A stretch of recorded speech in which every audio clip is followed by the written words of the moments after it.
ગોધરા શહેરમાં સામાજિક એકતા અને શિક્ષણના ક્ષેત્રે અનોખી મિસાલ પ્રસ્થાપિત કરનાર શિક્ષક ઇમરાનભાઈને લાયન્સ ક્લબ ઓફ ગોધરા દ્વારા વિશેષ સન્માન કરવામાં આવ્યું છે। છેલ્લા 15 વર્ષથી બહારપુરા સ્લમ વિસ્તારમાં સદભાવના મિશન ક્લાસ ચલાવતા ઇમરાનભાઈ 160 થી વધુ ગરીબ અને મધ્યમ વર્ગના બાળકોને મફત શિક્ષણ આપી રહ્યા છે। તેઓ માત્ર શિક્ષણ જ નહીં પરંતુ અભ્યાસ છોડી દેનારા બાળકોને શોધીને તેમને પુનઃ શિક્ષણ સાથે જોડે છે। સાંજના સમયે ચાલતા આ વર્ગોમાં બાળકોને શૈક્ષણિક સાથે સામાજિક, આર્થિક અને ધાર્મિક જાગૃતિ પણ આપવામાં આવે છે। ઇમરાનભાઈ અનાથ દીકરીઓના લગ્ન તેમના રીત રિવાજ મુજબ કરાવે છે અને બાળકો માટે રમતગમત, સાંસ્કૃતિક કાર્યક્રમો અને શૈક્ષણિક પ્રવાસનું પણ આયોજન કરે છે। લાયન્સ ક્લબના ઝોન ચેરમેન હેમંત વર્મા અને રાજેશ મોદીના હસ્તે ઇમરાનભાઈનું ત્રીજી વખત સન્માન કરવામાં આવ્યું। આ પ્રસંગે ડોક્ટર સુજાત વલ્લી સહિત સ્થાનિક લોકો અને વાલીઓએ ઇમરાનભાઈને અભિનંદન પાઠવ્યા હતા। કાર્યક્રમમાં જમણવારનું પણ આયોજન કરવામાં આવ્યું હતું। ગોધરા શહેરમાં સાંપ્રદાયિક એકતાના પ્રતીક તરીકે ઓળખાતા ઇમરાનભાઈની આ સેવાકીય પ્રવૃત્તિઓને સમાજના તમામ વર્ગો દ્વારા બિરદાવવામાં આવી રહી છે।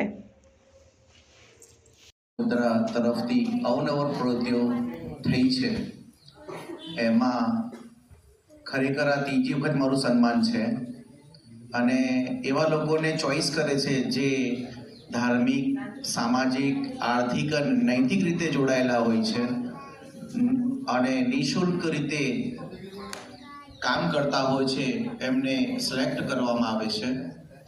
લાયન્સ ક્લબ ગોધરામાંથી અમારા તરફથી અને એમના તરફથી ખરેખર ખૂબ જ કહી શકાય કે મદદરૂપ થાય છે। સદભાવના મિશન ક્લાસ બહારપુરા ગોધરા એટલે કે બધાની ભાવના મિશન આ બાળકોનું છે, ગરીબ બાળકોનું। એમાં 160 થી વધુ અભ્યાસ કરી રહ્યા છે મારી પાસે, 160। એમાં જે પાછળ અભ્યાસ તમારી બેન્ચની પાછળ બેઠા છે, ખુરશીની પાછળ બેઠા છે, એવા 22 બાળકો જે છે એમના પિતા અને માતા નથી। અત્યારે અમે ઘણી બધી એવી ઉજવણી કરીએ છીએ કે બાળકો કરી શકતા નથી। ઘણા એવા બાળકો છે જે અભ્યાસથી વંચિત હતા, તેને અમે સ્લમ એરિયામાંથી ચોઈસ કરી એમને અભ્યાસ કરાવ્યો છે।